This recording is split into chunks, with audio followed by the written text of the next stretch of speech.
Australia.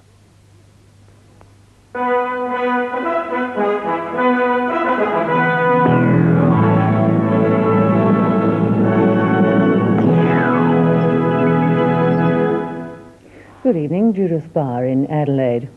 The Deputy Liberal leader, John Howard, says if Mick Young is re-elected to the federal ministry, he'll be a marked man as far as the federal opposition is concerned. Terry Hare reports. The Deputy Federal Liberal leader told the Liberal Party's annual State Council meeting in Adelaide today there continued to be speculation that Mr Young, the former Special Minister of State, would be coming back into the federal ministry after the ASIO Royal Commission had reported. But Mr Howard said the idea that someone who so fundamentally breached cabinet propriety and behaviour should be allowed back into the ministry after an absence of only 3 months was an offence to the Westminster system. Mr Howard said he believed what Mr Young had done was akin to a treasurer in a government giving confidential information of a commercial advantage to somebody regarding a pending change in sales tax or excise levels. The Deputy Federal Liberal leader added, "And I don't believe that anything that Mr Justice Hope says can possibly vindicate or whitewash Mr Young's conduct." End of quote. Mr Howard said Mr Young's conduct disqualified him from the federal cabinet for what Mr Howard called a number of years into the future. Efforts are continuing at Kerrang in northwestern Victoria tonight to stop a major flood invading the town. At last report, the flood peak was expected to reach the town late tonight to early tomorrow. Floodplain makes it difficult to pick the true course of the river. A few farmhouses have been surrounded, but there's been no major damage to property or loss of livestock. Because the river is breaking its banks, predictions on when the flood peak will reach Kerrang can only be guessed at. The flood peak at Kerrang is expected to at least match the 1981 level, but there's one significant difference. The people of Kerrang are prepared. Over the past week, working bees have been held and they've filled thousands of sandbags.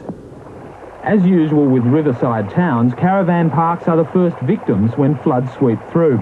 At Kerrang, these caravans were made safe several days ago.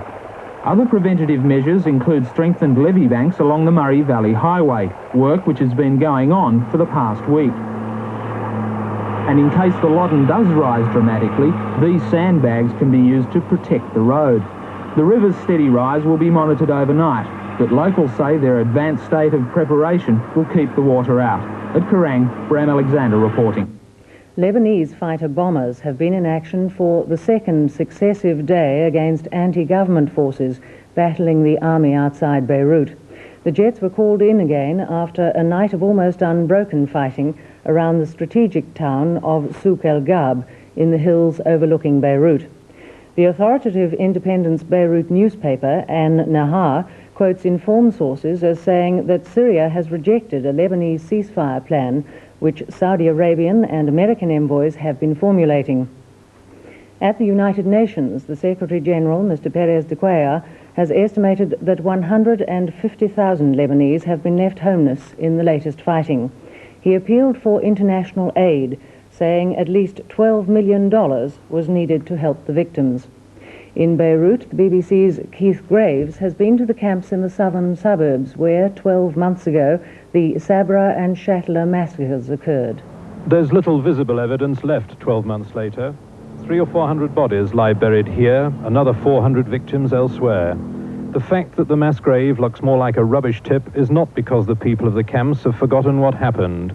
The Lebanese government won't allow a memorial. They want to forget. They would like to be rid of the camps and their 30,000 wretched inhabitants who live in quite appalling conditions. It was bad enough before last year. Now the residents have to live in shattered slums with no mains, water or power. The sewers failed, so nearby residents paid to have them fixed to try and stop the stench and disease.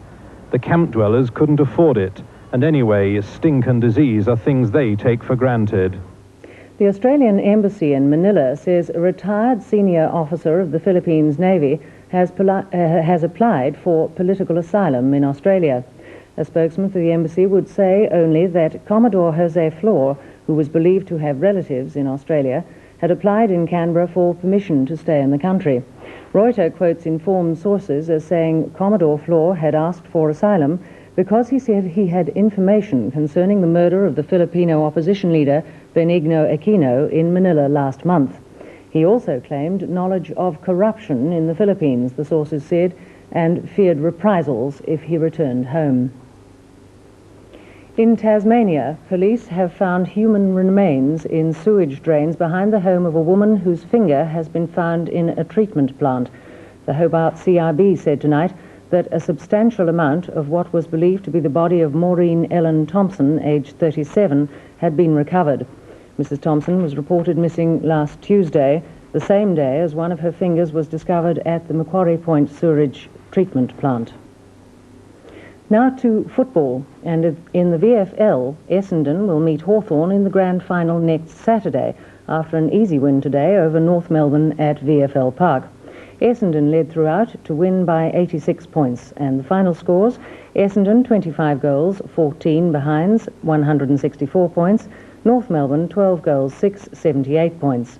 4 players were reported after fights in the first quarter. In Perth, Swan Districts won its second consecutive premiership against Claremont, and the scores: Swan Districts 15 goals, 14, 104 points, Claremont 12 goals, 11 points, 83 points. In Adelaide, Sturt defeated North Adelaide in the first semi-final, 24 goals, 7, 151 points, to 13 goals, 12, 90 points. And in the Rugby Union Grand Final in Sydney today, Manly won their first premiership in 33 years, withstanding a Randwick onslaught in the dying stages of play. Here are some highlights.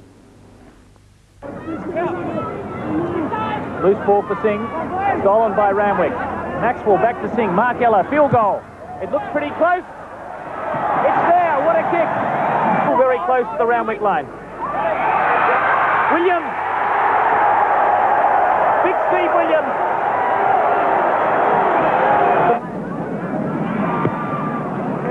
Pretty good. Yes! Doubt they'll throw everyone into it. Mark Ella to Walker. Glenn Ella. Scores outside. Greg scores. The fullback in front. Mark Ella's inside. Mark Ella. Scores. 5 metres out. It's a try. The try to Randwick. Sensational play. Lloyd Walker's over. And the conversion will level the scores. Bad kick by Mark Ella. Look at Jeff Sale, the Randwick coach. Field goal, right foot. It's out to the right. And is this the end for Randwick? It's all over. And Manly has done it. They have ended Randwick's unbeaten run of 5 straight premierships. And turning now to yachting. And rough weather and choppy seas have been forecast for the third race of the America's Cup Challenge. Winds of up to 25 knots are expected early, but conditions are likely to moderate later.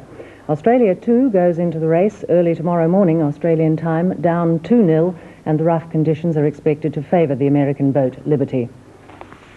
The Falklands War last year wrought havoc on the island's basically rural economy, but it's had a beneficial effect for one farmer in faraway Wales. The BBC's Tim Evans explains.